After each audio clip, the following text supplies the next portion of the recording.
Pemirsa, kabel udara yang semraut dan dinilai membahayakan keselamatan warga mulai ditertibkan di sejumlah ruas jalan di kota Cilegon, Banten. Penataan kabel dilakukan untuk meningkatkan keselamatan dan juga ketertiban lingkungan.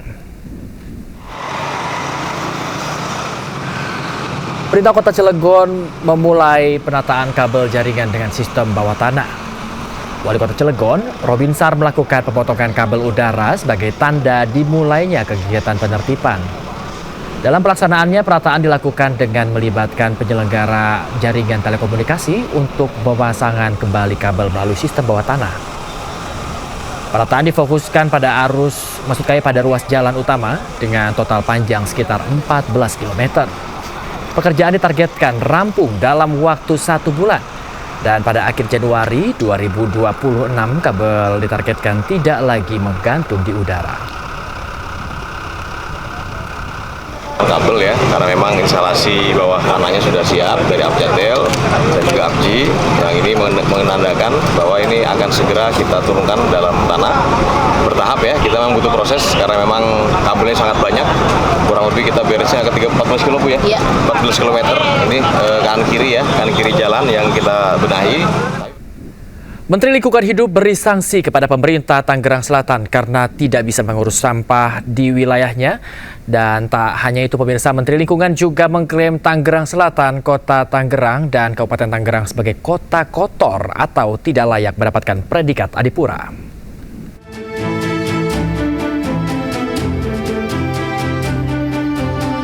Menteri Lingkungan Hidup Hanif Faisal Nurofik berkunjung ke Tangerang Selatan guna membahas persoalan sampah. Dalam kunjungannya, Menteri Lingkungan Hidup memberi sanksi kepada pemerintah Tangerang Selatan sejak Mei hingga Juni 2026 mendatang karena tak bisa mengurus sampah di wilayahnya, khususnya TPA Cipecang.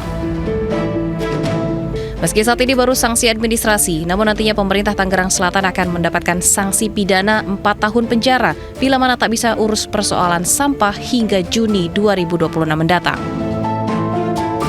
Tak hanya itu, Menteri Lingkungan juga mengklaim Tangerang Selatan, Kota Tangerang, dan Kabupaten Tangerang masuk ke dalam kota kotor atau tak layak mendapatkan predikat Adipura. Bagaimanapun juga, berdasarkan Undang-Undang 18 2008, maka sampah menjadi tanggung jawab Pak Wali Kota. Ini ada pasal 40 yang di dalamnya ada ancaman pidana minimal 4 tahun. Jadi kami sedang juga dalami terkait konteks ini karena hukum kan tidak boleh dikesampingkan.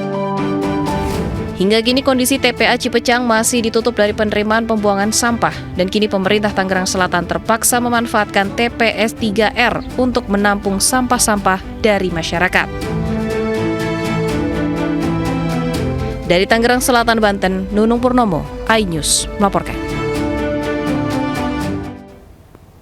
Pemirsa, hujan lebat mengguyur Argentina dan menyebabkan sejumlah wilayah tergenang banjir. Peringatan pun dikeluarkan pihak berwenang melihat cuaca buruk yang masih berlanjut.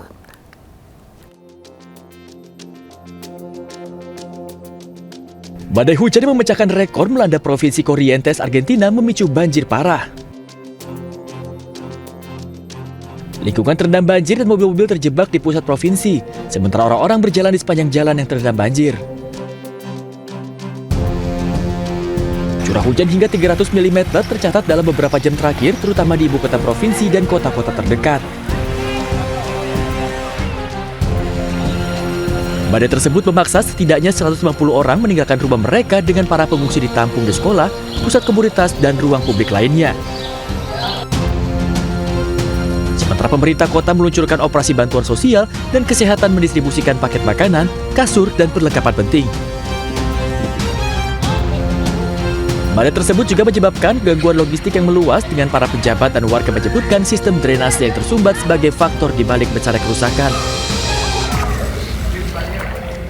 Komando Operasi Darurat Provinsi mengeluarkan peringatan oranye yang berkelanjutan karena kondisi buruk yang terus berlanjut dan resiko hujan atau banjir lebih lanjut. Tim pekerja jalan berupaya membersihkan saluran air, memperbaiki jalan, dan menangani kerusakan kritis yang disebabkan oleh curah hujan lebat.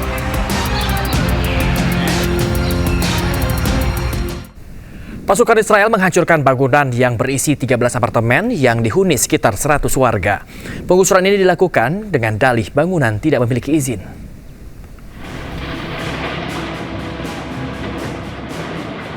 Pasukan Israel menghancurkan bangunan tempat tinggal di lingkungan Wadi Kadum di kota Silwan, Yerusalem Timur. Alat berat menghancurkan sebuah gedung bertingkat dengan petugas polisi Israel yang menjaga lokasi pembongkaran. Menurut laporan media lokal, selain bangunan yang berisi 13 apartemen yang dihuni sekitar 100 warga dan dihancurkan karena tidak memiliki izin, sebuah fasilitas komersial di daerah Bab Al-Mut juga diratakan. Dilaporkan otoritas Israel telah menghancurkan lebih dari 464 fasilitas dan bangunan di seluruh wilayah Yerusalem sejak awal tahun, termasuk 229 penghancuran di dalam kota Yerusalem itu sendiri.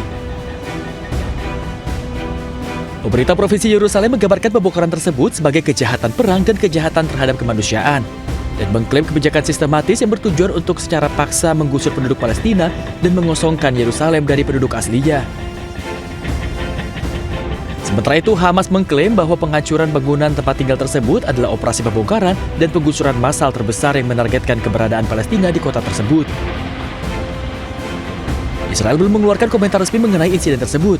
Namun pihak berwenang Israel telah berulang kali menyatakan bahwa pembongkaran hanya dilakukan terhadap bangunan yang tidak berizin.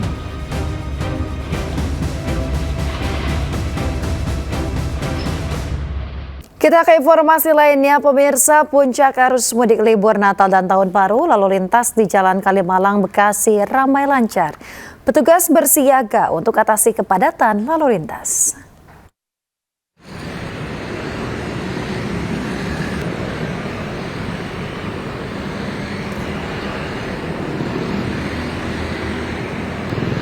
Hingga Selasa malam, lalu lintas di kawasan Jalan Kalimalang, Bekasi, Jawa Barat ramai lancar. Kepadatan lalu lintas terjadi di traffic light. Aparat kepolisian bersiaga di lokasi untuk menjaga lalu lintas jika terjadi kepadatan. Polisi juga mendirikan posko pengamanan libur Natal dan Tahun Baru 2026. Puncak arus libur Natal diprediksi akan terjadi mulai malam kemarin.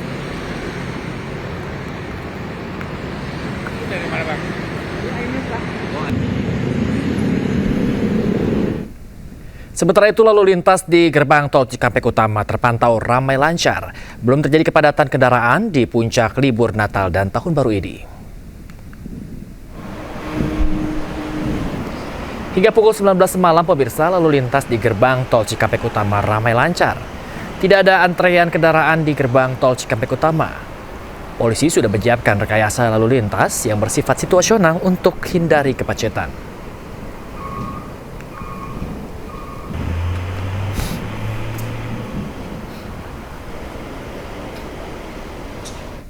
Pemirsa, libur Natal dan Tahun Baru 2026 arus penumpang kereta api jarak jauh di Stasiun Pasar Senen, Jakarta Pusat mengalami lonjakan.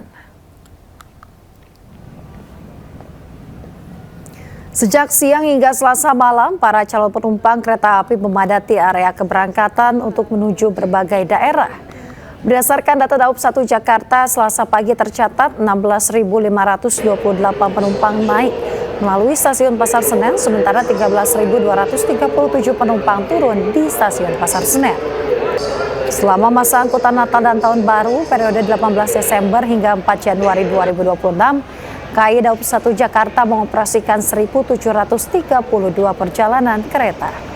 Sementara itu hingga Selasa 23 Desember 2025, jumlah tiket yang sudah terjual hampir 600.000 tiket dari total kapasitas sekitar 900.000 tempat duduk. Kereta api menjadi pilihan para penumpang karena dinilai lebih nyaman dan juga tepat waktu. Selain itu, pemirsa, fasilitas yang semakin lengkap seperti tempat duduk yang nyaman, kemudian AC, hingga layanan makanan menjadi nilai tambahan bagi para penumpang selama perjalanan di kereta jarak jauh. Dapat tiketnya di Stasiun Senen, jadi langsung aja kita booking. Fasilitas yang sekarang udah cukup bagus sih, udah memudahkan kita juga buat akses ke Stasiun Senennya gitu. Menurut saya tuh kereta itu lebih nyaman ya, dan lebih lebih aman, terus lebih nyaman juga sih, gitu. Lebih better sih menurut saya, ya betul. Menurut saya di Pasar Senen ini cukup oke sih, bersih, oke, nyaman, aman gitu sih, cukup oke deh, well done gitu. Oke lah, bagus. Kakor Lantas Polri Irjen Pol Agus Suryo Nugroho memprediksi puncak arus libur Natal dan Tahun Baru terjadi pada pagi ini. Pihaknya pun telah menyiapkan rekayasa lalu lintas jika terjadi kepadatan. rencana atau kemungkinan arus mudik yang tadinya kita prediksikan tanggal 20, kemungkinan besok pagi sampai sore tanggal 24 kemungkinan ada arus yang cukup tinggi. Alternatif cara bertindak dan skenario baik itu yang ada di arteri dan tol sudah kita persiapkan. Parameternya sudah jelas ketika berturut-turut di kilometer 50 radar itu menunjukkan 5.500 harus kita lakukan eksekusi kontraflow satu lajur, termasuk juga yang ada di Gadok, Puncak, Cianjur, Mengkreng. Ini para direktur lalu lintas sudah paham betul dari cara bertindak skenario-nya, termasuk juga kita persiapkan karena hari ini masih ada penertiban kaitannya dengan kebijakan SKP. Jadi SKP di jalan tol kendaraan besar sumbu 3 tidak boleh dilalui kendaraan sumbu 3, dilarang. Ini clear dari operasi sampai terakhir. Tetapi untuk kendaraan sumbu 3 yang di non tol di arteri itu masih diizinkan.